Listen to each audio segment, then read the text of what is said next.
pá, pá, pá, pá. E, caralho, que coisa horrível. Se encontrar na praça, jogar um xadrez ali com meus parça, beber uma. Beber 2, 3, 4. Eu sempre falo duas, a primeira e a última, as do meio tu não conta. Bom dia! Sejam bem-vindos ao PPG e hoje no Base Bar. A gente está aqui com essa vista linda que vocês não estão vendo, mas eu tô, então foda-se vocês, do Rio de Janeiro. Que coisa maravilhosa.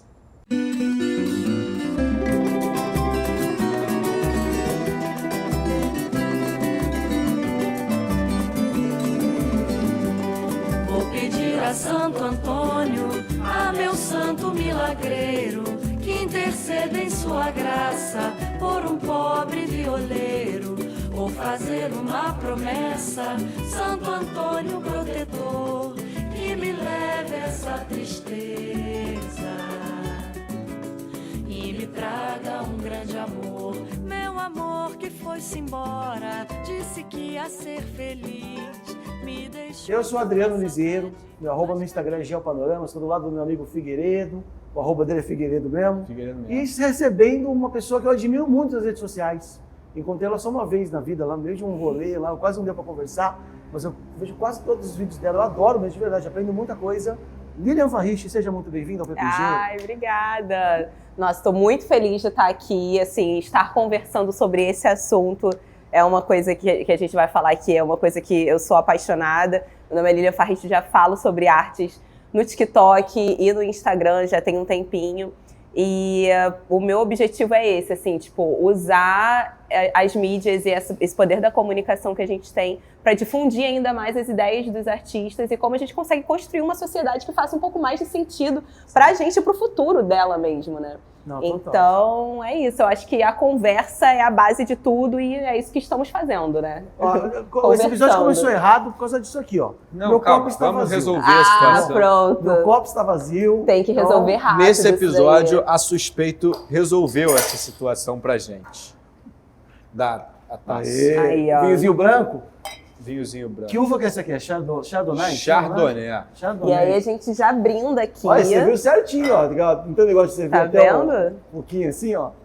Aê! A Lina é responsável, tá dirigindo, ela não vai tomar álcool hoje. É isso. Uma cervejinha sem álcool. Um brinde ao PPG. Lilian, muito obrigado também pela Suspeito também, né? Aqui, ó, Suspeito. Sim. Já tem um tinto aqui me esperando. Lilian, eu quero tirar a dúvida. Vai. Eu sou uma pessoa muito leiga em relação à arte. Porque, enfim, eu trabalho com música e a arte música é uma arte que eu estudo, que eu entendo, que eu posso discutir sobre, etc. Então já começou que você não é leigo. Você sabe muito de arte. Vamos lá, né? Mas única e exclusivamente da música. De música. As artes visuais, as artes... Eu realmente nem digo assim, não entendo porra nenhuma. Eu só não discuto sobre o assunto, porque eu não entendo porra nenhuma. Mas tu gosta? Gosto, não tenho nenhum tipo de opinião crítica, nada. Eu só, de fato, me coloco no lugar de quem não entende desse assunto. E, enfim, então, sei lá, sempre tive quadros em casa, etc. Porque meus pais gostam, tal, meus avós já tinham quadros. Ele é um colecionador, tá vendo? Colecionador de arte aí, ó. Mas na minha casa, assim, nunca foi uma coisa... Porque nunca foi algo que eu consumi, museu e etc. Nunca foi uma coisa que eu, enfim, tive o costume de visitar e tal. E aí eu vi um vídeo seu, você falando sobre essas artes que muita gente olha e fala, tá, isso daqui qualquer um faz. Sim. E eu achei muito interessante, porque eu estava até conversando com o Rebelo, nosso editor, hoje de manhã, quando ele foi a um museu em Londres. Foi o Tate Modern. Em Londres. Aí tava ele e o pai dele olhando para um barbante cheio de sabonete, tipo, caraca, que legal. Passou a avó dele e falou, que merda, sabe? Entendeu? Tem disso. E, evidentemente, quando eu olho para um cordão cheio de sabonete, eu falo, ok, eu também seria capaz de prender sabonete num cordão. Mas não sinto que eu seria capaz de transformar isso numa obra de arte, porque eu nunca pensei em prender sabonete num cordão, entendeu? Nossa, você tá falando tantas coisas que dá pra fazer. Um podcast sobre cada uma delas, né? Eu queria entender isso daí. Então, vamos lá. Isso daí que você falou pra mim já são milhões de caminhos. O primeiro, você fala, eu sou da música, mas eu não sou da arte. música é arte. E aí, muitas vezes, eu só da arte visual e do museu. Aí você falou, tipo, eu tenho quadros em casa, mas não me familiarizo com a arte. E aí, muitas vezes, a gente tem essa sensação de que a arte, ela é a arte do museu. A arte que vai estar numa galeria. A arte que custa milhões de reais e milhões de dólares. E que o artista é o cara famoso, é o cara culto, é o cara que tá dentro daquele ciclo e que vai ter contato com as pessoas X e Y. Mas a arte, ela só existe com o contato humano. Então, o quadro que está na tua casa já fez você ter contato com arte desde sempre. A música, da mesma forma. O cinema também, da mesma forma. Então, o que eu faço nas minhas redes é tentar trazer essa arte que muitas vezes só está no museu para que esteja na casa das pessoas, nem que seja através do celular. E da gente conversar sobre isso de uma forma que seja descontraída e que você não sinta que, cara, não entendo nada de arte.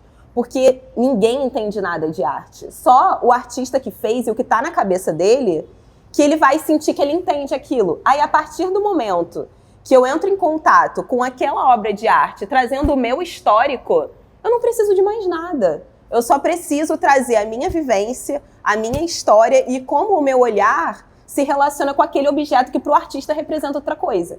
Então, a arte, ela só é uma forma de materializar aquilo que está na cabeça do artista e fazer com que eu sinta alguma coisa, que a gente encontre um meio do caminho, uma conexão ali. Então, eu acho que isso que a gente faz, essa troca aqui, é muito semelhante ao que o artista está fazendo com uma proposta material. Sim. Então, é isso, esse primeiro ponto para a gente desconstruir na nossa cabeça, né? Porque para mim, por exemplo, o que o Adriano faz, eu não sei como ele se considera, como ele se intitula. Aliás, a gente se conheceu porque você reagiu a um vídeo meu, né? Eu vi, e assim, porque eu vi no seu trabalho uma proposta artística de enxergar a cidade de cima e colocar isso para que a gente gere um debate, gere uma conversa sobre aquela imagem. Sim. Então, é isso, assim, a arte, ela tá no nosso olhar. E aí, quando você fala sobre a gente vê essa arte que qualquer um faz. Isso daqui qualquer pessoa poderia fazer, pintado o quadro desse jeito. Colocar esse amendoim no chão. No chão, qualquer um pode fazer. Exatamente. Porque justamente a arte, ela não precisa estar nesse lugar do museu, da validação do outro, para ela ser considerada arte. A arte, ela está no nosso olhar e na nossa proposta sobre aquilo que desperta na gente, aquele objeto nunca está acabado, então. Porque o artista nunca vai ter, essa obra está finalizada porque as interpretações são uma continuidade. Elas variam durante o processo e o resultado. Você falando sobre isso, eu lembrei de uma obra que eu já fiz vídeo sobre ela também, mas que ela é super pertinente em relação a isso. Tem uma artista que ela se chama Nélia Azevedo, e ela fez várias esculturas de pessoinhas de gelo e foi espalhando essas esculturinhas de pessoinhas de gelo pela cidade, para questionar sobre como os monumentos que a gente vê na cidade, há um busto do senhor fulaninho que está lá porque ele foi provavelmente um escravagista e está lá porque ele fundou essa cidade, né, da forma como ela foi construída, e esse busto, ele está lá eterno. Então, ela estava questionando a posição de nós, pessoas, meros mortais que somos esquecidos durante o tempo, versus essas esculturas, esses bustos que são eternizados. Nossa. No entanto, ela fez uma escultura de gelo, e o gelo estava derretendo. E, ao mesmo tempo, a gente tem aquecimento global e crise ambiental. Então, isso levou as interpretações da obra de arte dela para um caminho completamente diferente, que ela não estava esperando. Pois olha só, cara. Não foi a intenção dela, né? Só que as pessoas interpretaram dessa forma, que é uma forma válida. Exatamente. Talvez não exista forma também inválida de interpretar, né? Não tem, porque todo mundo vai trazer a sua interpretação a partir da sua vivência. E é natural que a gente, no meio de uma cidade, num calor de 40 graus, se fosse no Rio de Janeiro, por exemplo, ver uma escultura derretendo, de gelo derretendo, e não pensar no calor absurdo que tá fazendo, sabe? É uma ideia pra levar pras COPs aí. As esculturas de gelo, é pra mostrar pra galera aí, ó, tá vendo? O negócio tá derretendo e vocês perdendo tempo. Né? Pois é. Agora, como é que a gente conversa algumas vezes por DM e às vezes a gente se lamenta. Pô, cara, como é difícil na rede social. Como é que é falar de arte nas redes? Porque eu, Figueiredo, a gente tem um desafio também de falar de uma outra parte, né? Que é a parte do clima, de meio ambiente, e é foda. Como é que é você fazer um conteúdo educativo nas redes que são moldadas para disseminação de desinformação, muitas vezes, ataques, né? Como é que tem sido isso para você? É difícil, né, cara? Mas eu acho que nada é fácil, assim. Eu acho que também falar sobre... Se eu estivesse falando sobre artes para um grupo restrito de pessoas que já dizem que entendem do assunto, que já estão interessados no assunto, para mim também seria muito difícil, porque eu não estaria me comunicando com o público que eu quero me comunicar, sabe? Então eu acho que foi um desafio que a gente precisa enfrentar para poder chegar nas pessoas que a gente quer atingir. Porque se a gente quiser falar sobre clima só para quem está interessado em saber sobre clima, sim, a gente não estaria falando em rede social, né? Então, é um problema que a gente acaba precisando enfrentar para poder cumprir com o nosso propósito de levar essa comunicação para mais pessoas. Sim. E assim, eu acabo também me valendo um pouco dessa liberdade da interpretação que a arte dá, para que eu consiga falar um pouco sobre a minha verdade e fazer com que as pessoas falem sobre a verdade delas também nos comentários, mas sem que isso necessariamente precise gerar um embate, sabe? Tá tudo bem você ter interpretações diferentes, você sentir coisas diferentes a partir daquela obra, ou daquela mensagem, ou do que eu falei, ou da forma como eu falei, ou da forma como eu sentei, tudo isso gera debate. Aliás, todo final do seu vídeo você faz uma pergunta que me diz o que você pensa sobre isso. Como você interpreta essa obra de arte? O que você pensa sobre isso? Me conta aqui nos comentários. Você abre, assim, você faz uma pergunta aberta para as pessoas conversarem, né? Tem rolado, assim, bem isso? Rola. A galera fala bastante nos comentários. É uma das partes minhas favoritas, assim, quando alguém vem e fala, cara, não pensei sobre isso. Essa obra me fez pensar sobre um caminho completamente diferente, porque a minha vivência é outra, porque, sabe, a minha realidade é outra. E é para isso, sabe? Eu acho que a arte, ela é justamente para ser esse estopim, sim, que faz com que cada um vá puxar o fio de um lado e no final a gente teça uma grande trama de pensamentos diferentes e que se complementam, que fazem sentido. Por isso que eu adoro, mano, quando eu vou num cinema, eu sempre gosto de sair do cinema e ir pro bar discutir o filme, assim, imediatamente. É a melhor coisa, Nossa, é a né? melhor coisa, cara. O bar, ele ocupa esse espaço, né, cara? É. Por isso que a gente tá num bar falando... Você vai muito no cinema? Vou. Eu ia mais quando eu morava mais em São Paulo, né? Estudava em São Paulo. Mas em qual? O problema do Brasil... Eu ia mais cinema de arte. Tem o Espaço Itaú lá, que é o Unibanco. Com qual? O Belas Artes. Vai uma vez por mês? 2 vezes por mês? Não, quando eu tava em São Paulo, eu ia tipo 3, 4 vezes por semana. Nossa! Cinefilão, assim. Porque eu trabalhava na Paulista, e lá em São Paulo tem um circuitinho de arte de cinema, que é na Paulista. Então eu saía do trabalho, cara, quase toda noite ia pro cinema e matava aula, inclusive, pra assistir. Eu ia em toda mostra de cinema de São Paulo, toda mostra eu tava lá. Os meus amigos são cinéfilos, então a gente trocava muita informação. Depois que eu mudei de São Paulo, aí fica mais difícil. Esse é o desafio da arte também, né? Da gente espalhar a arte para mais lugares, para cidades pequenas, né? Porque tá muito concentrado ainda, né? Não, eu morei 5 anos agora no interior do Rio, não fui no cinema uma vez nisso, não tem cinema. Não tem cinema. Exatamente. Qual que é seu filme favorito? Cara, não sei te responder. Se você tivesse que ver um filme pro resto da vida. Putz. Cara, amor, me ajuda aí. Qual é o meu filme favorito? Eu não sei. Ah, não é. Meninas Malvadas. Cara, formou meu caráter por muito tempo. tempo. Acho que sim. Um filme só? Acho que sim, acho que veria. Não, mas assim, vamos lá. É porque Meninas Malvadas é aquele filme, sabe, assim, conforto da adolescência. Eu quero voltar a sentir o que eu sentia quando eu tinha ali os meus 13, 14 anos. Também não faz sentido você ficar vendo cinema cult não, o mesmo filme pro resto da vida. Pelo amor de Deus, né? não. Cara, o meu filme favorito pra ver um eu já filme vi só o resto mais da de 10 vida. vezes. Todo ano eu vejo. Que é? Que é The Dreamers, do Bernardo Bertolucci. The Dreamers. Cara, é Todo maravilhoso. ano. É um filme sobre a história do cinema. Ele se passa em 1968, na França, em Paris. Com aquele burburinho na rua. E são 3 jovens que eles criam um micromundo, meio que alheios ao que está acontecendo, porque eles gostam tanto de cinema, cara, que eles estão mergulhados naquilo. E aí eles se dão conta mais pro fim do filme do que está rolando, assim, aí tem essas camadas se intercruzando. Esse filme é maravilhoso. E o mais engraçado é que os meus melhores amigos, que são cinéfilos, acham esse filme uma merda. E é o meu filme favorito, assim. cara. Eu gosto muito de um filme sobre escalada. que aí você tem um grupo de gente. Eu gosto de filme assim também. E aí tem um velho, um jovem, 4 anões, alguém um morre. anão, 4 baixinhos assim, um rei, não sei o que, e eles têm que subir uma montanha. Senhor dos Anéis. Tá. Eu demorei a entender qual é. Se eu Cara, tivesse que ver um juro, filme pro resto da vida, seria de Senhor dos Anéis. Eu te juro que eu nunca monte de livro, assisti Senhor dos Anéis. Nunca? Não consigo. Tá Eu vazio, durmo. Por quê? Chato? Assim, eu acho que a história não me prende. Não te prende? Não me prende. Aquela coisa linda. Não, eu sou muito fã. Então, eu acho que ele tem uma fotografia fantástica, assim. Sempre que o Dani, meu namorado, quando ele tá assistindo e tal, eu dou aquela olhadinha assim, interessante.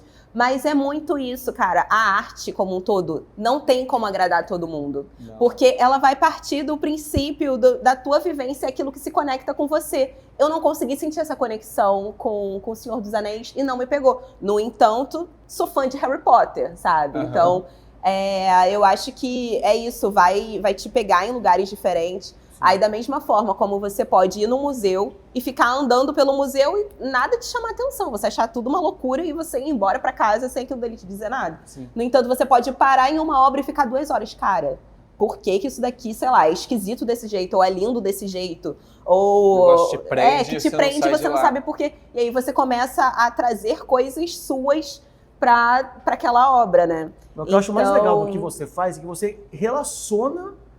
Às vezes eu vejo um vídeo, cara, como que ela conseguiu relacionar esse negócio com esse tema?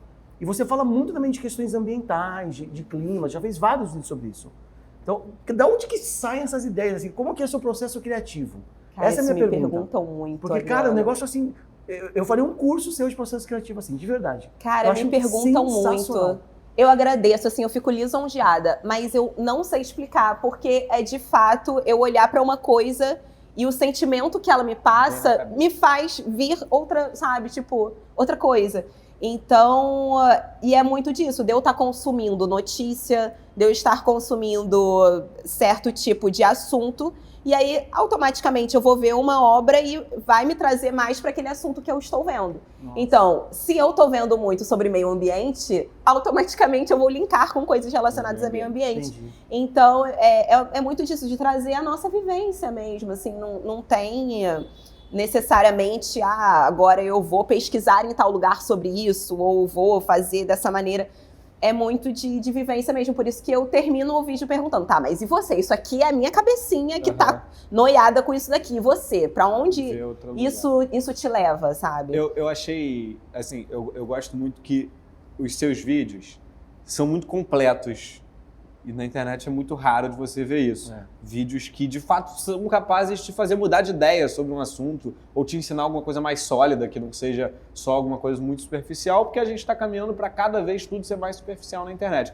Então, eu acho isso muito legal, uma coisa que eu sempre tento fazer nas minhas redes sociais. Então, adoro vídeo de 4, 5 minutos, acho maravilhoso. Então, enfim, conteúdos que são capazes de me fazer mudar de ideia, eu acho sempre incríveis. E teve, assim, nos últimos meses, uns 3 vídeos seus que puderam me fazer mudar de ideia. Eu lembro de mim no carnaval, andando por aí, e assim, essa porra desse leque batendo nessa merda, caralho, coisa insuportável. Porque, primeiro que eles batem no tempo errado, isso daí, a minha crítica se mantém. Você não está indo nos lugares certos. Ele tem preconceito com palmas no samba, ele já fez várias reclamações. Quando a palma é errada, realmente mas me dá o leque agonia. Também muitas vezes está errado. Não, e eu vou te levar nos lugares certos. O leque, eles estão batendo o leque errado. E olha só, então você tem a marchinha ali linda, cara, no Boitolo. Boitolo é uma coisa maravilhosa, passa aqui na frente, assim, tu vai acompanhando, aí depois você volta acompanhando, com o dobro de cerveja na cabeça, sem lembrar direito, você lembra da ida completamente. A volta você já não sabe direito. A ida ele toma a praça inteira, a volta ele tá com isso daqui de gente, que são os que aguentam. E aí, o Boitolo, aquela coisa maravilhosa, o melhor bloco do Rio de Janeiro, aquela orquestra linda, não sei o que, no meio da música, pá, pá, pá, pá, e caralho, que coisa horrível. Esse barulho. E aí, ela postou um vídeo sobre os leques. E a história, não sei o que, eu falei, caraca, tá bom. As pautas são muito boas, cara, de verdade. E eu Ai, fiquei, que bom, gente. Não digo pra você Ainda que bem agora que tá eu sou a favor gravado do e eu leque. vou poder ver isso depois pra lembrar, porque quando eu faço vídeo, eu falo assim, não é possível, gente, todo mundo já sabe disso, pra que eu tô falando isso aqui de novo? Não, que pois é. besteira. E, assim, aí vocês falam isso. Eu não digo que isso me fez gostar dos leques no meio do Boi Tolo. Entender Mas me fez de outra olhar e forma. falar, cara, exatamente, entender de outra forma. E falar, tá, não é só. Mas a Lilian vai te fazer gostar dos leques agora, na fala dela agora. Então, vamos lá. Pra quem não entende também, né? Porque às vezes as pessoas não viram o vídeo, mas o leque, a história do leque, que ele nasceu lá na China, e aí ele vem pro Ocidente, na Europa, como algo da realeza, e que era, porque enfim, naquela época usavam-se roupas muito quentes, muito grandes, e era uma ostentação você usar roupas tão quentes, e então você ficava lá com o leque se abanando e mostrava que tenho pessoas para me servir e a minha mão só serve a mim, para que eu possa me refrescar. Então, hoje em dia, a gente pensar que as pessoas que sempre estiveram com as mãos servindo ao outro podem estar em um momento de lazer, batendo leque e estando se abanando porque é um prazer que eu faço para mim mesma, sabe? Então, existe essa interpretação. Cara, é isso aí. Me fez, assim, me sentir mal por todas as vezes que eu olhava essa merda desse leque, caceta. Não, mas assim, não se sinta mal também de não gostar do leque. Tá tudo bem, não é por isso que agora você tem que amar o leque. Eu entendo também esse incômodo quando o leque tá batendo ali fora do tempo, né? Mas... Não, você tinha que ver no túnel, ali no túnel do Rio Sul. Eu vi eu não passa pelo túnel. Eu vi esse e aí bateram o leque no túnel. E aquele eco que faz dentro do túnel, foi uma coisa... né? E geralmente o Boi Tolo dentro do túnel é lindo, porque aqueles metais maravilhosos, a orquestra linda, não sei o que, só que esse ano só deu pra ouvir pá. E aí eu fiquei triste, amargurado, entendeu? E aí virei um velho revoltado com os leques. Reclamando até dos que leques. eu pude ver o vídeo e falar, não, tá bom, eu perdoo vocês.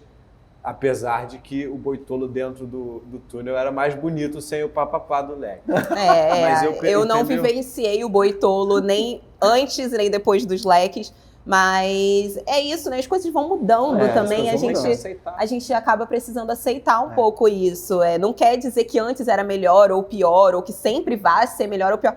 É isso, mudou. E agora? Como é que você lida com essa mudança, né? Sim. E... vai para cada um aí. Agora, eu acho também, tem uma outra camada dessa discussão, é uma coisa que a gente está discutindo, inclusive aqui no podcast, que o erro faz parte... Luiz Amendoim. Opa, um amendoinzinho. O erro faz parte cada vez mais do que a gente faz, porque com esse negócio de inteligência artificial, que é uma coisa que você fala também nos seus vídeos, tudo sai muito quadradinho, os textos, todas as vírgulas no lugar... E talvez as pessoas comecem a valorizar. A gente estava tendo essa discussão ontem aqui, inclusive. Cara, se a gente errar no podcast, é isso. As pessoas querem ver, elas querem se sentir parte. Como é que é isso trazendo aqui para a arte? Porque, cara, o que tem de ilustração dos estúdios que copiaram, né, as ilustrações do Ghibli? Tipo, como é que é trazendo isso para a arte e qual a leitura que você tem dessa coisa da IA? Cara, a IA é uma loucura na nossa cabeça, né? Assim, eu acho que a maior mudança que a gente já testemunhou em vida, e eu acho que a gente testemunhou muitas mudanças significativas, como computador em casa, internet, toca CD, VHS. Quando eu nasci já tinha isso daí. Internet também. Quando eu nasci já Quantos tinha. anos você tem, Fig? 20? O Fig já tinha internet. Quando eu nasci já tinha a porra toda. É impressionante esse cara ter 20 anos. Não, mas eu testemunhei a inteligência artificial. Então, pra você ainda mais, né? Maior mudança. Eu peguei, a gente foi pegando ali um pouquinho, eu tenho 32. Já, né? A gente cascudo. Peguei um pouquinho dessas mudanças. E, cara, toda mudança assusta, mas essa é de uma precisão absurda de substituir diversos empregos, de substituir diversas possibilidades de criatividade, que a gente fica ainda sem saber como lidar. E sempre quando a gente não sabe como lidar, a gente rejeita. Não quero isso, não gosto disso, isso é um absurdo, isso é... Mas é fato que ela tá aí, que a gente vai precisar aprender a lidar com ela.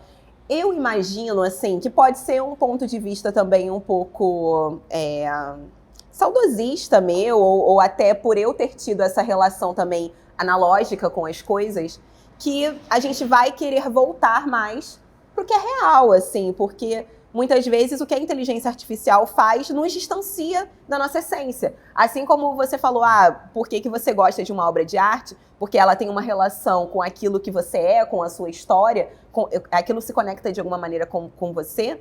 Muitas vezes, o que a inteligência artificial está fazendo hoje, pro que a gente vive hoje, é completamente distante da nossa realidade.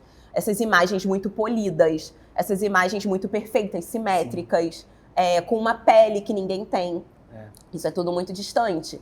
Então, eu imagino que a gente vai viver um novo momento da arte, porque quando a gente teve lá, tipo, o Renascimento, por exemplo, a gente estava tendo a Idade Média e as artes só falavam sobre Deus e elas precisavam ser perfeitamente simétricas e quadradas, e aí a gente veio com o Renascimento, não. Deus não é o centro do universo, a gente vai falar sobre aquilo que é humano, então vamos pensar no corpo, vamos pensar na forma, vamos pensar o quanto esse corpo consegue produzir. E aí, enfim, que foi outro BO também, não tô falando que isso é maravilhoso, mas que foi uma mudança que aconteceu na época. Então, assim como aconteceu naquele momento, eu acho que a gente vai ver isso acontecer hoje também, e agora que a inteligência artificial já faz o perfeito, já faz esse desenho impecável, como é que a gente se expressa de uma maneira que seja nossa mesmo, e passível de erro, passível de acertos, passível de conexão ou de rejeição.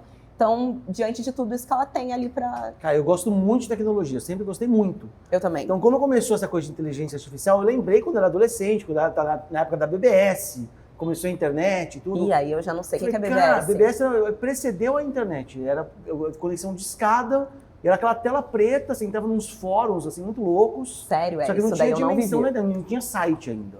Então eu vivia BBS, assim, no começo. Caraca! E aí eu fui estudar programação, eu sei um pouco de programação, hoje eu trabalho um pouco com isso. Quando começou a IA, eu falei, cara, eu quero usar isso aqui para dinamizar o meu conteúdo. Então, hoje, o que eu estou fazendo hoje no Geopanoramas? Eu pego as imagens e reimagino aquele lugar. Então, eu vou lá com a IA, vou no Photoshop, que tem uma camada de IA agora, e vou reimaginando para construir futuros possíveis. Então, eu acho que essa parada também, né? A gente não ser ludista, assim, né? A gente, tecnologia é uma merda, vamos queimar os computadores, mas acho que é usar para algo que o que dá para fazer de maneiro com isso, né? Porque já que é uma tecnologia que está aí, que ela seja para que a gente consiga pensar futuros melhores, outras possibilidades que a gente não consegue imaginar sozinho. Porque a gente tem as nossas limitações e, de fato, é um poder de armazenamento, de capacidade que a gente não consegue, o humano não consegue. Então, vamos botar ela aí para produzir. Agora, a minha preocupação é a seguinte, o Figueiredo, ele tem 20 anos. Eu acho esse moleque genial, de verdade. Assim. Ele, pra mim, a primeira vez que eu conheci o Fig, foi da Creative Academy, inclusive aqui um agradecimento ao Instituto Oiá, que levou a gente lá pro Acre, pro Spoianaua, estão apoiando o PPG, muito obrigado por vocês, sem vocês a gente nem teria se conhecido.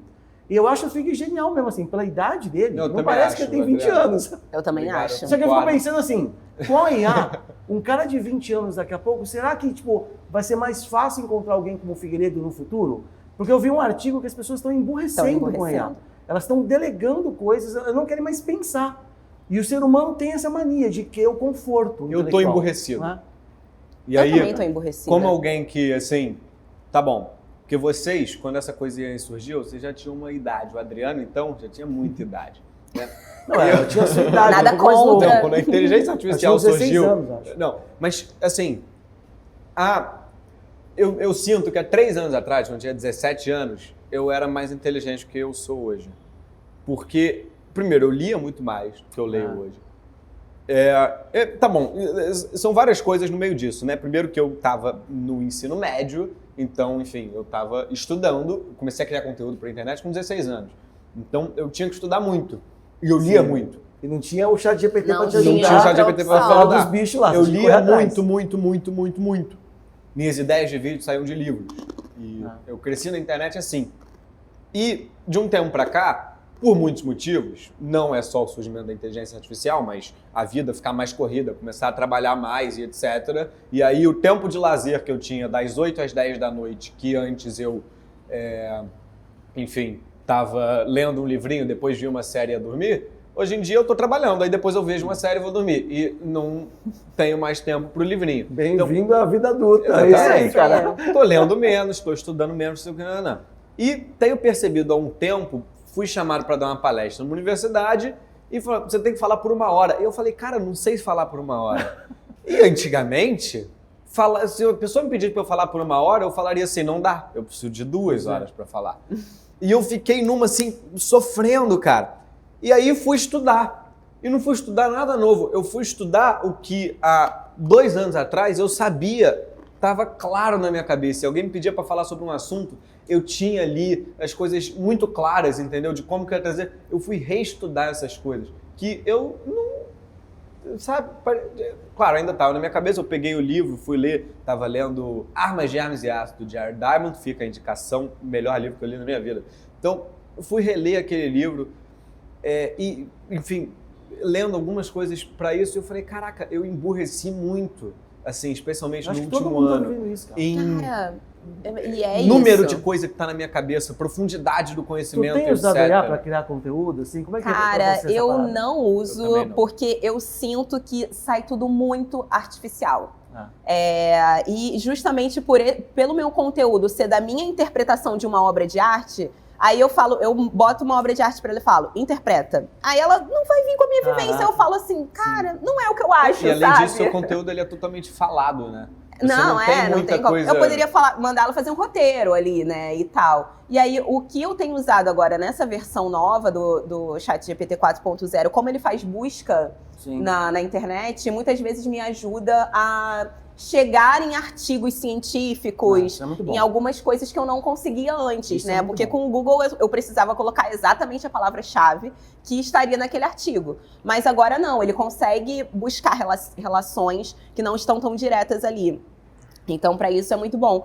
Mas, cara, eu fico na dúvida. Eu não sei se a gente tá, de fato, emburrecendo ou se a gente tá com tanta informação ao mesmo tempo na cabeça que a gente não consegue se aprofundar em nenhuma delas e a gente sente que a gente tá emburrecendo, sabe? Eu acho que é justamente por ser algo muito novo que a gente ainda não tá sabendo como lidar. E aí bate um pouquinho aquela sensação de, caraca, tô burra. Mas, no entanto, quando eu olho pra você e falo, cara, uma pessoa inteligentíssima, você não é burro. Eu olho pra você e falo, você é inteligentíssimo. Então, assim, às vezes é uma sensação, porque parece que todo mundo sabe tanta coisa sobre tanta coisa, porque a gente tá consumindo aquilo dali, sabe? E a gente fica com essa sensação de que a gente que emburreceu. Mas, agora, isso é completamente diferente de pensar nas futuras gerações com essa facilidade, com receber tudo mastigado, com a dificuldade de criar sozinho esse tipo de raciocínio lógico. Então, eu acho que é algo que vai impactar, de fato, a forma de raciocínio a longo prazo, assim, mas que eu acho que ainda não impactou necessariamente a gente, assim. Eu acho que a gente tem uma dificuldade ali de falta de concentração, porque toda hora dá vontade de pegar o celular, e aí a gente não consegue ler um livro sem olhar a notificação, a gente não consegue ver um filme sem olhar a notificação, mas eu acho que a gente não tá burro ainda. Acho que ficaremos, mas acho que ainda não ficamos. E aí, pegando essa questão de tempo, né? O Figueiredo também falou da questão, não ter mais tempo de fazer as coisas. E muitas vezes a arte... Segura pra mim, pra não pingar em você. Vamos lá. A arte, ela exige tempo, né? Pra gente parar, contemplar. E aí, a gente tem algum... Foi bem. Foi bem. A gente tem aqui alguns quadros meus do Figueiredo. O meu quadro, obviamente, é com imagem aérea. É aquela coisa que eu gosto, uma linguagem que eu uso nas redes sociais. E eu quero te mostrar um lugar... Você já foi pra Belo Horizonte? Nunca fui. Putz, cara, é maravilhoso. Não, mentira! Fui. Inúmeras vezes. Que eu tô falando? Não foi nem só umazinha. Foi inúmeras vezes. Ela respondeu uma convicção. Eu nunca fui. Nunca fui. Aí depois... Eu achei que ela não foi quando criança, né? Várias vezes. Várias vezes, tô louca. Tu conhece essa praça aqui? Conheço. Praça da Liberdade, em BH. Belíssima. Ela é muito bonita. Vista de cima. A sombra que os coqueiros fazem no meio do caminho, que coisa linda. Ela parece assim, cara, um quadro de exposição, assim, que você põe na parede, enfeitar a sua casa, tudo. O pessoal tá vendo na tela, Praça da Liberdade em BH, uma imagem de drone, capturada por drone. E pensando nessa relação, já que você é mestre de fazer relações da internet, essa relação da fotografia com um lugar, com essa questão do tempo, Eu falo muito no Geopanoramas que a gente precisa ter lentidão, não rapidez. Porque muitas praças são feitas como lugar de passagem hoje em dia. As praças são atalhos. Sim. Não tem um banco para você sentar, é um lugar de passagem. E quando tem banco, ele é feito para restringir os moradores de rua, para não deitarem ali. Então, assim, faltam lugares nas cidades que sejam lugares de contemplação, que sejam lugares da permanência. Porque quando a gente anda mais lento pelo mundo, a gente aguça a nossa percepção sobre as coisas. Como é que você vê essa relação, então, desse lugar, com o que você fala, com a arte? Quero entender, Cara, eu acho que a relação ela já tá pronta, né? Porque, de fato, assim, eu fiz um vídeo recentemente também sobre a falta de atenção contemplativa, que é justamente, que é diferente do mindfulness, né? A atenção contemplativa, ela consiste em você conseguir olhar para uma obra, se conectar com ela e deixar que ela te gere pensamentos, que é essa relação com a obra de arte, com o livro, com o filme. Você tá tão conectado naquilo que ele vai te trazer coisas. E a praça, a princípio, ela também era feita para encontro de pessoas, né? Se encontrar na praça, jogar um xadrez ali com meus parça, beber uma. E a gente não tá mais encontrando as pessoas. 2, 3, 4. Eu sempre falo 2, a primeira e a última, mas do meio tem conta. Não conta, é isso. E, cara, a gente não tá mais fazendo isso. A gente agora tem inteligência artificial para substituir as nossas relações interpessoais. Nossa. Então, assim, o nosso amigo, o nosso terapeuta, uma inteligência artificial, claro. Porra, esse filme é foda. Filmaço, assim, também eu poderia ter dito esse filme em vez de Meninas Malvadas, viu? Era muito melhor, ia sair muito melhor aqui, mas... Não disse porque é Meninas Malvadas. Porque é Meninas Malvadas mesmo, é o filme que eu vou botar domingo à tarde pra assistir. Mas aí acaba que, cara, as praças, elas se tornaram esses espaços que são belíssimos de serem vistos de cima, que eles ainda funcionam como atalhos pro nosso caminho para chegar num ponto de ônibus, se eu tenho que dar 10 minutinhos ali para encontrar com alguém e tal, mas que eles não são mais feitos para contemplar, né? Então, e nem para esses encontros. Pra ficar no lugar, assim, ficar sentado sem fazer nada. Sem fazer nada, porque a gente não consegue ficar sentado sem fazer nada nem em casa, né? Não existe mais isso. Não existe. Com o celular ainda. De bob. Ninguém fica de bob. Não, e aí quando você fica, você tem que monetizar esse de bob. Bota um negócio ali pra gravar. Vocês já viram as pessoas fazendo live, dormindo? Gostaria de dizer aqui que a gente está monetizando o nosso de bob. Nesse exato momento, é isso que nós estamos fazendo. É isso. Não deixa de ser, porque precisamos também. Mas aqui a gente ainda tem um objetivo, né? De compartilhar uma informação, etc. Mas agora, as pessoas gravarem lives delas dormindo, para que isso seja monetizado de alguma forma, a gente fica... Cara, que surreal é isso, né? Eu quero saber por que a primeira coisa que você prestou atenção nessa imagem foi a sombra do coqueiro. Foi a sombra do coqueiro. E porque tá relacionado com o horário específico do dia que você fotografou isso. Ela fica muito simétrica ali no meio e ela não é necessariamente pensada pelo... Não está lá fisicamente, né? Cada momento ela vai mudar. Então, você vai passar por ali, em algum momento você vai ver ela assim, em outro momento ela já não vai estar mais lá, ela é temporária. Então, você precisa prestar atenção na sombra também, né, cara? Gente, achei sensacional. Cada vez mais a gente precisa prestar atenção na sombra. Eu não olharia para a sombra do coqueiro de primeira. Eu também... Mas não chama atenção para vocês a sombra do coqueiro? Para mim, o que chama mais atenção é a simetria das coisas, a organização das coisas, sabe? Tanto é que essa imagem, ela trabalhou meio que isso, né? Tudo bem que está centrado, mas se você pegar a regra dos terços, as sombras estão fora da regra dos terços. Sim, elas estão fora. Não foi a prioridade da imagem, sabe? E assim, uma simetria que também ainda... meio que tentando simular uma natureza, né? Porque ela não é necessariamente igual em todos os seus lados. Ela tem ali uma divisão, mas ela não é igual, né? Essa praça é maravilhosa, assim. Eu adoro essa praça. Lilian. Em BH tem muita praça bonita. Sim, verdade. E por que eu falei que eu nunca fui em BH, gente? Eu vou complicar um pouco a sua vida, porque o meu quadro ele é um pouco mais... O quadro Figueiredo é sangue nos olhos. Manda. Inclusive, nem precisa dar um gole agora, não. Calma. Ih, não precisa dar um gole? Não. Vamos lá. Eu vou te colocar uma questão para você resolver. E vai ser complexo porque eu vou introduzir aqui um assunto que a gente ainda não tratou nessa conversa. Você tem 1 minuto para resolver essa questão. 1 minuto? Mas você também tem 1 minuto para resolver essa questão aqui, ó. Essa questão aqui, toda? Em um minuto você vai resolver a questão e essa questão. Ah, tá. Tô entendendo. Beba o copo de cerveja e resolva o problema que eu vou te dar em 1 minuto. Sim. No mesmo minuto. No mesmo minuto. Tá, segurei aqui Eu então. vou contar aqui. cerveja. Você vai contar aí? Não, pode contar. Tá, vou contar. Eu vou... Tenho que fazer uma introdução toda aqui. Me explica, Pra porque agora eu tô até nervosa que me deu sua 1 dor. minuto lá. pro Figueiredo fazer a Se ele introdução. me perguntou se eu Você- fui a BH e eu 1 falei minuto. que não, sendo que eu já fui, imagina Vamos resolver lá. a sua questão. Você Vamos é lá. da moda.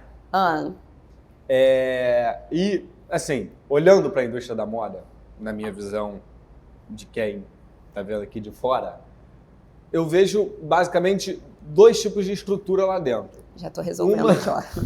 Do fast fashion, que produz em massa, escraviza a gente, polui o planeta, etc. E uma de uma moda mais consciente, mais bem trabalhada, etc. Que ganha valor dentro das peças por ser mais consciente, mais bem trabalhada, etc. Então, uma delas é muito poluente e tudo mais e muito barata. E a outra, muito bonita, muito bem trabalhada, mas por isso, muito cara. Uma delas é acessível, a outra é completamente excludente. Uma delas destrói o mundo e a outra exclui as pessoas que mais precisam. Como é que a gente resolve essa equação? Não 1 resolve. minuto contando a Vamos lá. partir de agora. É isso, gente, não resolve, porque eu acho que o problema em si não é a moda, é a estrutura do capital, como 50 ele segundos. se fez, assim, porque, cara, a moda, ela pode reduzir os impactos. É isso, existem possibilidades da gente reduzir impacto. 40 segundos. Por exemplo, a gente pode reaproveitar materiais de upcycling e ainda assim fazer peças mais acessíveis, que não são essas peças novas feitas com 30 materiais segundos, sustentáveis. o copo tá cheio. Mas, gente, mas eu tenho que beber e falar, calma! Esse que é o ponto. Então é isso. Não é um problema fácil de ser resolvido. O problema é o capital. 20 segundos. E a gente não vai ter como resolver. O que dá pra ser feito. Eu não vou conseguir! Gente, cancelem esse quadro! 10 segundos.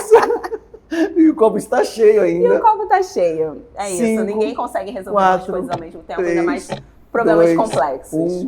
Um chavão foi. Mais um chavão foi inaugurado nesse quadro. Eu não vou Mais um resolver. chavão.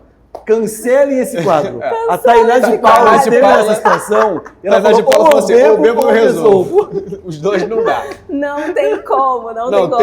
a Sophie cancela. resolveu beber, ela só bebeu e não Exatamente. resolveu, falou Tem foda-se. pessoas que só beberam e não resolveram porra nenhuma. É isso, é Você isso. resolveu e não bebeu. A gente tem que Não, escolher. não resolveu, Ou a ela falou, gente- não tem como É resolver. verdade, tem não tem como como resolver. resolver, não Ela tem nem como resolveu e resolver, nem nem bebeu. beber. A Os Tainá dois. resolveu e não bebeu. Não, ok. Queria continuar nesse tópico, porque ele me toca assim de um jeito... Na verdade, é uma pura dificuldade de entender as coisas mesmo, porque, enfim, uma peça de roupa e etc., ela é uma obra de arte. Depende. Depende. Da Vamos- forma como você vê. Vamos tratar, assim... Disso, Sendo. em específico. Não. Não. Tratar de uma peça de roupa como obra de arte. como beleza. obra de arte. Mas Epa, ela também foi mal. tem um valor utilitário muito claro. Uhum, Até porque se a gente não vestir roupa, a gente é preso, que não pode andar pelado na rua. claro. Então, ela cumpre essas 2 funções.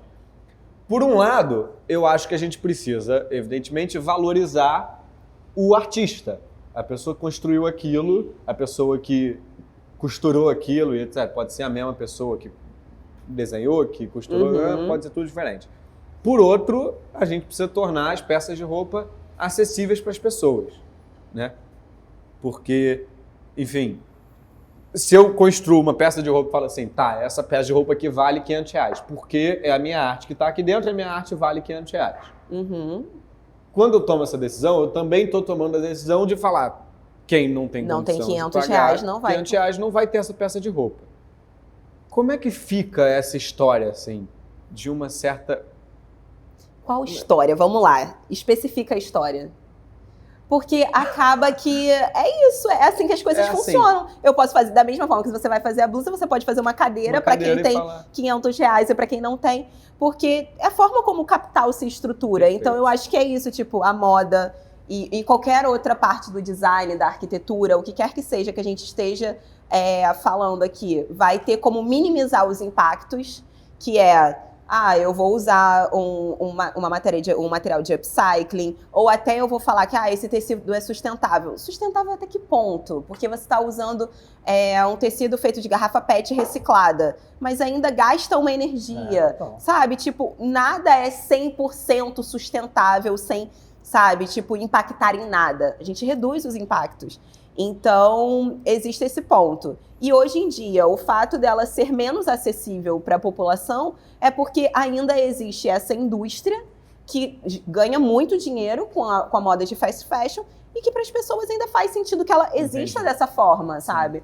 Mas é porque o que me incomoda em tudo isso, e aí não é só na moda, em qualquer outro ramo de negociação, de mercado e etc., é que quando um produto é sustentável, ele ganha valor por ser sustentável. Sim. A gente está aumentando o preço de coisas porque elas servem a um propósito positivo.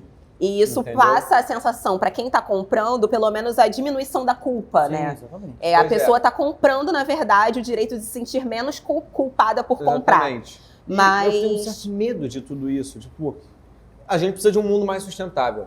A gente precisa que tudo que a gente produz, inclusive a moda, seja mais sustentável. Mas a gente não pode agregar valor àquilo porque aquilo é mais sustentável. A gente não pode aumentar o preço das coisas por elas serem mais sustentáveis. Porque senão a gente cria um outro tipo de exclusão.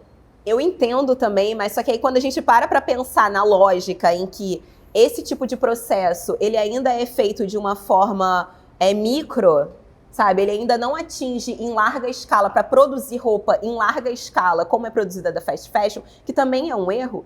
E a gente repensar também a forma como a gente compra, porque será que a gente precisa de tanta roupa assim?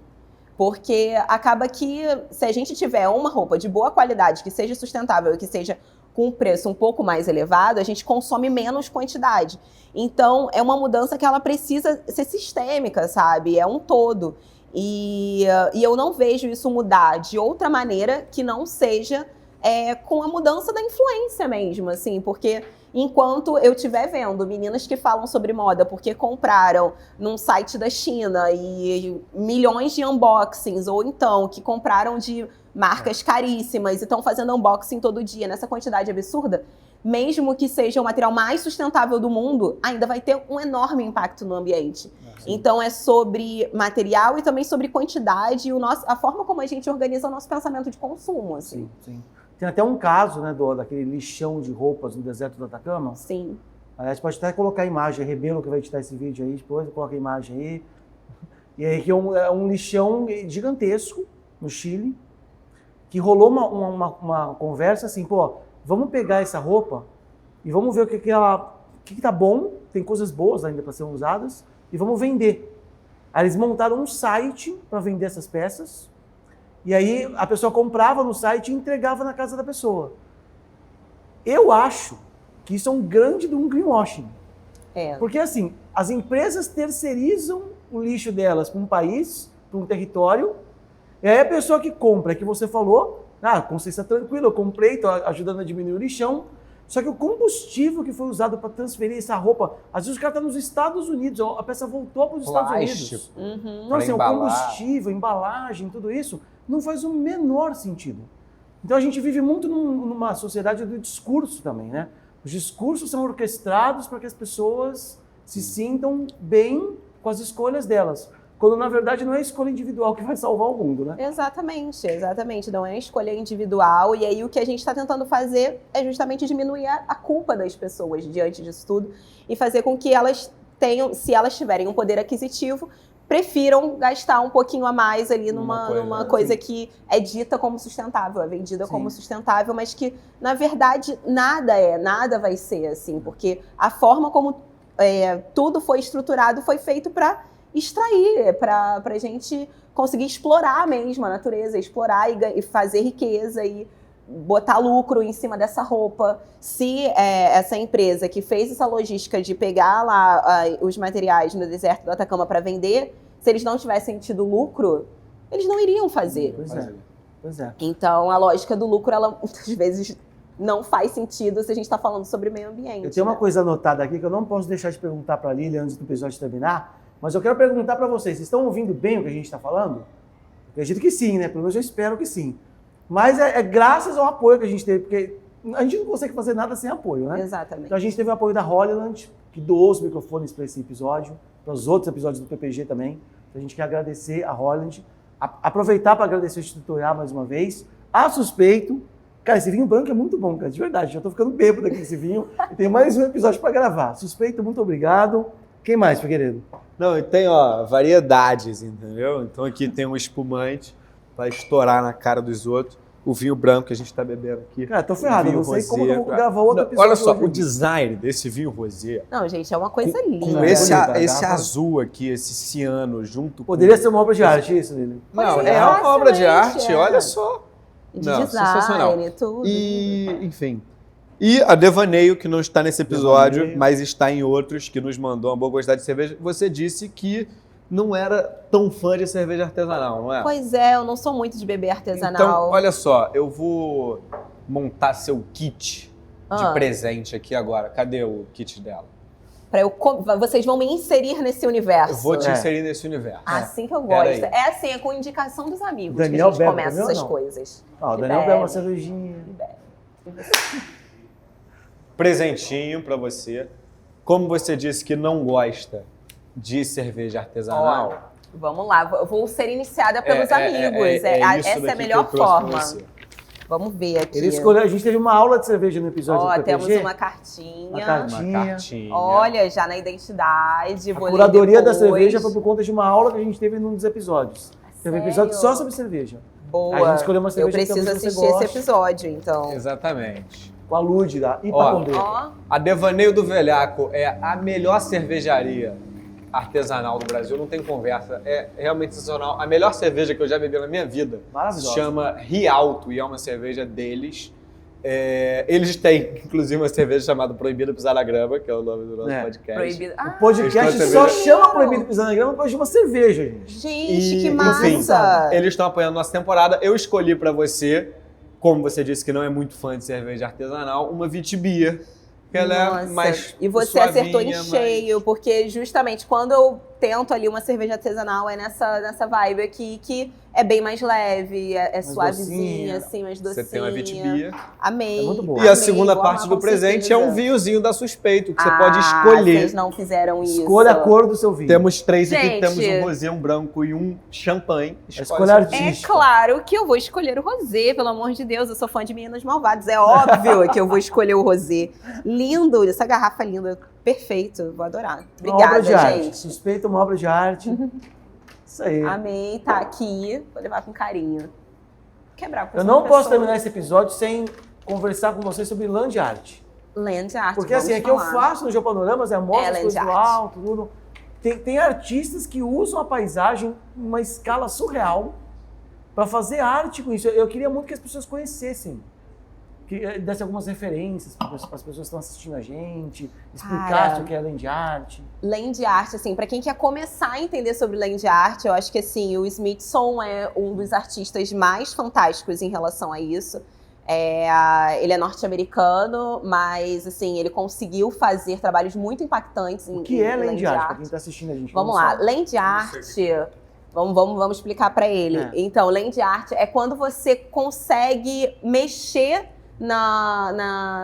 no meio ambiente para que ele gere um impacto visual. Então, a partir do momento que você foi num lago e você reorganizou as pedras daquele lago, e aí as pessoas foram lá ver as pedras daquele lago reorganizadas de uma outra forma, você consegue chamar a atenção para aqueles ambientes em específico que você está trabalhando.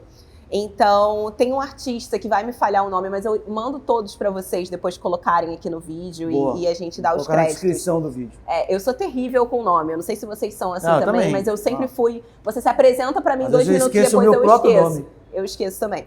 Mas enfim, ele é fantástico e ele faz uma espécie de grafite, mas usando materiais naturais no Ártico, mostrando como as geleiras estão desmanchando. Nossa. Então, é uma imagem belíssima, assim, gigante, que você vê ela toda construída em conjunto e aí você vê aquele rosto se desmanchando, assim. Pra ver a E obra aí- de arte, você precisa ver do alto. Você precisa ver do alto. Porque as escalas são surreais, assim, uma coisa muito Exatamente. Aí a gente precisa do Adriano pra ir lá e fazer com o drone pirata o dronezinho meu lá, dele pra drone poder pirata, fazer, ser possível de ver. Você sabe de uma coisa do drone do Adriano? Só Ih, não curiosidade leve, sei. você Conta aí. carioca, Conta aí como essa eu aqui, curiosidade. porque você vai rir também.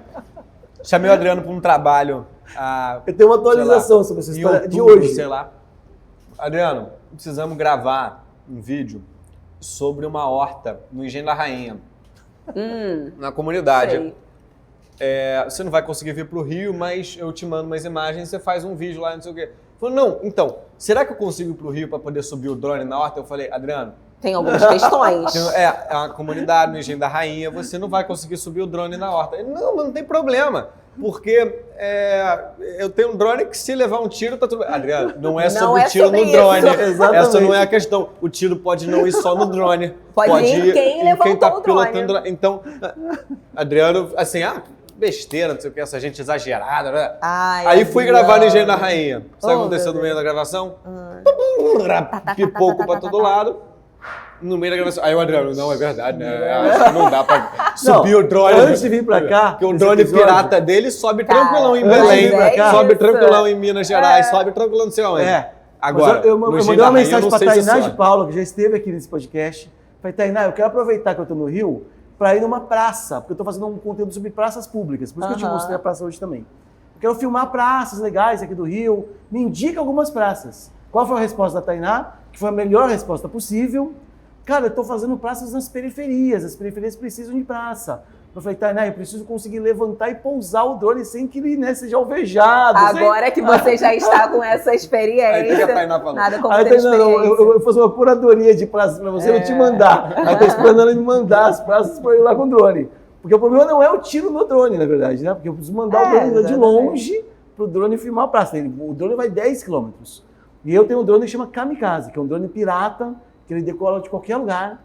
E eu posso derrubar ele, não tem problema nenhum, porque é um drone que é feito para isso. Feito pra isso. Mas eu já vou ele em Brumadinho, já vou ele em lugares tensos, assim. Até hoje ele não caiu. Resistente. Ele tá todo cheio de marcas de terra, já caiu várias vezes assim, mas não destruiu o drone, entendeu? Cara, mas isso é muito coisa de artista, tá? De você falar assim, não dá, peraí que eu vou lá ver. Calma aí, deixa eu levantar isso daqui pra ver. Agora você sabe que não é bem quem é assim, pra mas citar um artista que a gente conhece, é o Mundano. o Mundano, ele Ele é... sofreu um acidente recentemente fazendo um mural. Nossa, Ele bateu contra eu não a parede, assim, sabia. o guincho deu um problema.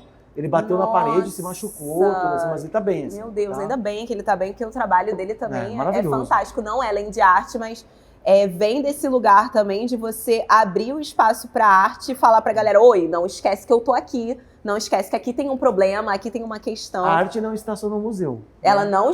Muito pelo contrário, a arte que tá no museu é isso daqui, da arte que realmente impacta a gente, da arte que tá no mundo, da arte que realmente é relevante, assim, sabe, pra sociedade.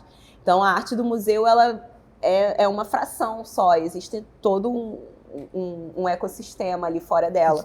E a arte do Mundano, ela é isso também. Para quem não conhece, o Mundano, ele é um artista que ele faz murais enormes em São Paulo, assim, principalmente, mas usando ou a lama de Brumadinho, ele já usou também o óleo do vazamento de óleo que teve no Nordeste. Muito legal. Então, ele traz essa materialidade, né, na obra dele para que a gente não esqueça. Então é pra gente estar andando ali nas ruas de São Paulo, olhar para aquela obra de arte, ver que ela foi feita com lama e não deixar a gente esquecer Digo dessa mais, tragédia. o Mundano estará no PPG. Ai, Estará, que coisa estará no boa, PPG. coisa Ó, boa. e a gente tá aqui Queria num estar nessa bar. conversa também, gente. Ué, quem Ó, sabe? vambora. A gente tá aqui num bar, que é o Base, que é um bar de arte. A gente tá cercado por arte. Cara, a vista desse bar é animal, assim. E Que é uma vai, obra vai de aparecer arte. aí pra vocês a imagem da vista desse bar. Muito bonito, E né? aqui eles fazem volta e meia sarau, enfim, várias pessoas tocam, tem tudo quanto é tipo de show, de artista com música autoral e etc. É uma coisa muito... É a arte que não tá no museu. É arte que não tá no Exatamente. museu. As fotografias Esse bar que estão tá aqui. sempre, o arroba do bar vai aparecer na tela em alguns momentos desse vídeo. Eu recomendo vocês vir conhecer. Eu venho sempre. É maravilhoso. Belíssimo. E uma energia muito gostosa aqui, porque tem coisa que tem que vir pra viver, né? Que é a tal da aura da arte, né? Sim. Quando a arte ela tem uma energia que você só sente no ao vivo. Então é isso, estar presencialmente nas praças, nas ruas, para poder estar em contato pessoalmente, além das telas, que é muito bom pra gente conhecer, mas não dá a vivência, né? Gente, ou na verdade, esse, já estou bêbado, esse foi o episódio com a Lilian Farriche. Aliás, peraí, deixa eu perguntar mais uma coisa. Farriche vem de onde? Então, é um sobrenome escocês, mas escocês, exatamente. Caraca, e as pessoas não imaginam, sempre pensam que é árabe, alguma coisa assim. Eu achei que era árabe. A gente estava hoje falando que era Lilian Farrish. E aí as pessoas ficam se perguntando, ou é Farrish, ou é Farriche, ou é Farrish. Mas assim, eu zero tenho esse tipo de apego. Quem quiser me chamar de Farrish, chama. Quem quiser me chamar de Farrish, chama. Quem quiser me chamar de a menina de artes, mas qual que é o, tudo bem. É Farrish. É Farrish. Gente, muito obrigado. Estivemos aqui hoje com Lilian Farrish, pro nosso lindo episódio no Benzi Bar. Em Botafogo, obrigado. Rio de Janeiro. Amei. Obrigada a vocês pelo convite. E é isso, até a próxima. PPG. Segue nas redes, @Lilian Farriche. Isso, @Lilian Farriche. É isso. Figueiredo, Geopanorama. Suspeito, Devaneio do Velhaco, Estutoiá, Benzibar, a porra toda, porque... Siga o Proibido Pisar na Grama no Instagram. Siga o Rafa Lopes, que é o nosso cameraman aqui. Né? Não, e olha muito só, obrigado à equipe de apoio, Milena Rebelo. Calma que você tá... Olha só. Se você gosta do que a gente faz aqui verdade, e quer apoiar, vai aparecer aqui na tela um QR Codezinho para você poder doar para o nosso projeto. Também tem o Pix aqui na descrição. Faça um Pix pro Figueiredo comprar um leque. É importante pra gente, eu vou comprar um leque para a próxima temporada. É isso, bora fazer o Figueiredo bater leve.